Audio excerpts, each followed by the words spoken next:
Metabolism के बाद बच्चों सेलुलर ऑर्गेनाइजेशन की हम बात करेंगे। तो सेलुलर ऑर्गेनाइजेशन क्या है?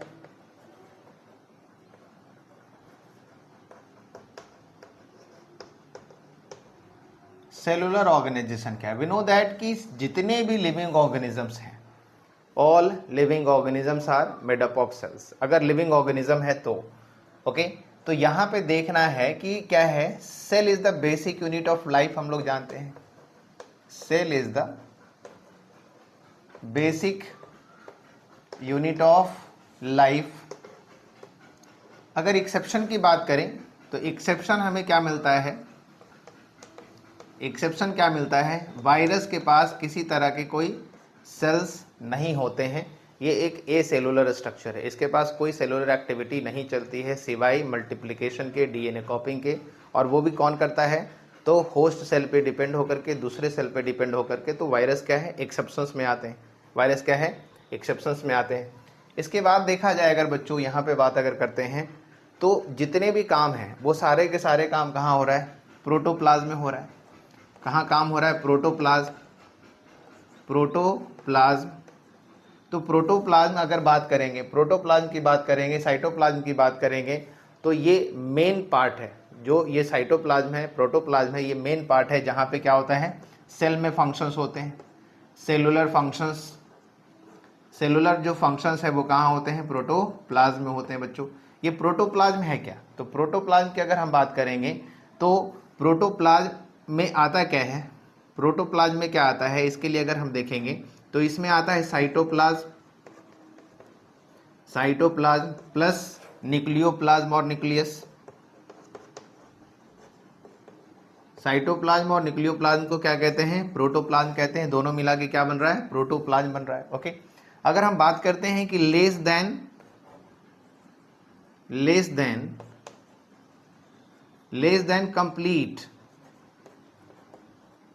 Complete structure of cell,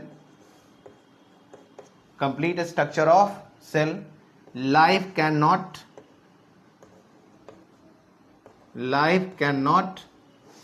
possible,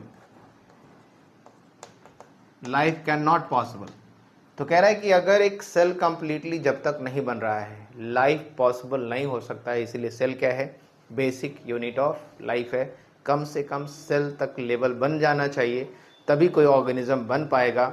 इसीलिए सेलुलर ऑर्गेनाइजेशन भी क्या है? डिफाइनिंग प्रॉपर्टी है। ये भी क्या है? तो ये भी क्या है? Defining property. ऑलरेडी पहले पढ़ा हुआ है कि ये क्या है? डिफाइनिंग प्रॉपर्टी है, डिफाइनिंग फीचर है लिविंग का। क्या है ये? डिफाइनिंग फीचर है। ओके तो ये डिफाइनिंग फीचर है किसका? लिविंग का। प्रॉपर्टी ऑफ लिविंग में अब क्या है? कॉन्शियसनेस। तो कॉन्शियसनेस को देखते हैं बच्चों, क्या है ये? कॉन्शियसनेस, कॉन्शियसनेस, कॉन्शियसनेस होता क्या है? कॉन्शियसनेस की अगर हम बात करते हैं तो ये क्या है? अवेयरनेस है, एक तरह का क्या है? अवेयरनेस है। अटेंशन है, क्या है? अवेयरनेस है, अटेंशन है, और क्या है? एक्सपीरियंस है। तो यहाँ पे कह रहे हो कि अगर आप अवेयर है यानी अवेयरनेस आपके पास है, और आप क्या है? आपके पास क्या है? एक्सपीरियंस है, एक्सपीरियंस है, और क्या है?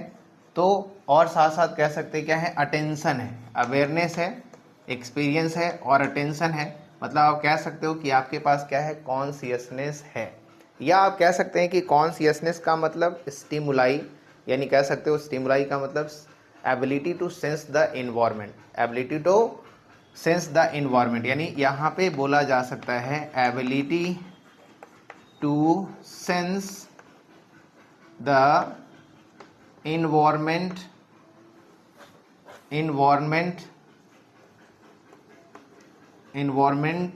चेंज।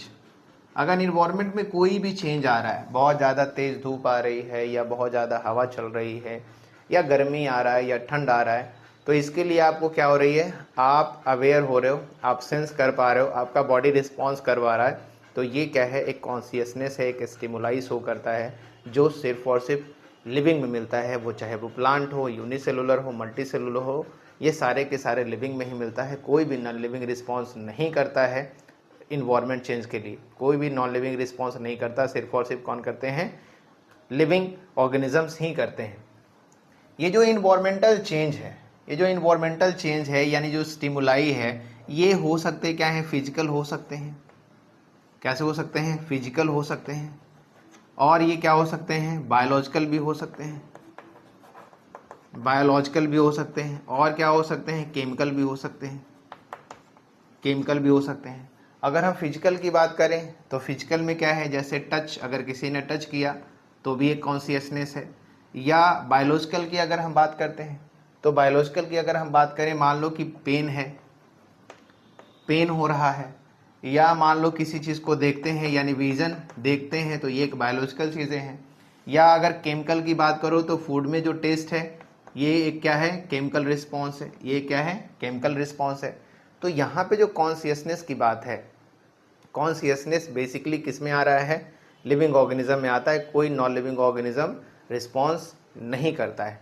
अगर हम बात करते हैं सेल्फ कॉन्शियसनेस की, तो सेल्फ कॉन्शियसनेस सिर्फ और सिर्फ किस में मिल रहा है, self consciousness, self consciousness, self consciousness only किस में मिल रहा है, ह्यूमन में। किस में मिल रहा है, ह्यूमन में सिर्फ और सिर्फ क्या होता है, सेल्फ कॉन्शियसनेस होता है।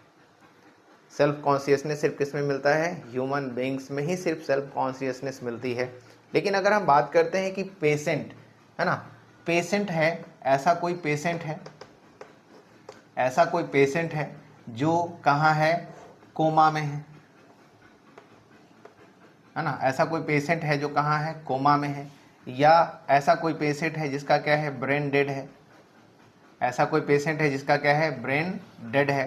तो कोमा में है का मतलब क्या है कि इसके जो ब्रेन है वो वेजिटेटिव स्टेट में है, वो अलाइव हो भी सकता है, मतलब अलाइव है, उसके अंदर में मेटाबॉलिज्म चल रहे हैं, कॉन्शियसनेस उसके पास में है, बट सेल्फ कॉन्शियसनेस नहीं है, वो खुद से कुछ नहीं कर सकता, बट वो मशीनरी सारे काम उसके पास में हो रहे हैं, है ना।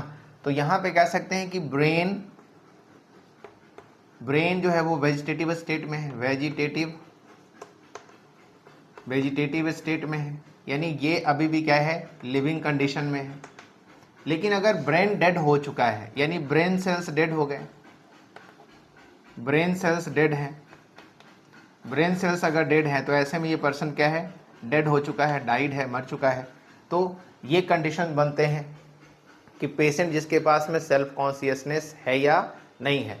तो यहाँ पे कंडीशन हमें मिल रहा है कि पेशेंट जो कोमा में है या ब्रेन डेड है, तो दोनों में क्या डिफरेंस है, ब्रेन डेड है मतलब वो पर्सन क्या है, डेड है, उसके ब्रेन सेल्स काम बिल्कुल भी नहीं कर रहे हैं, वो ऑलरेडी डेड है।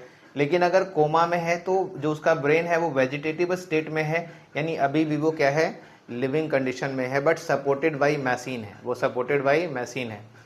तो कॉन्शियसनेस क्या है, एक इंपॉर्टेंट फीचर है, डिफाइनिंग फीचर है किसका, लिविंग बीइंग्स का। ओके बच्चों।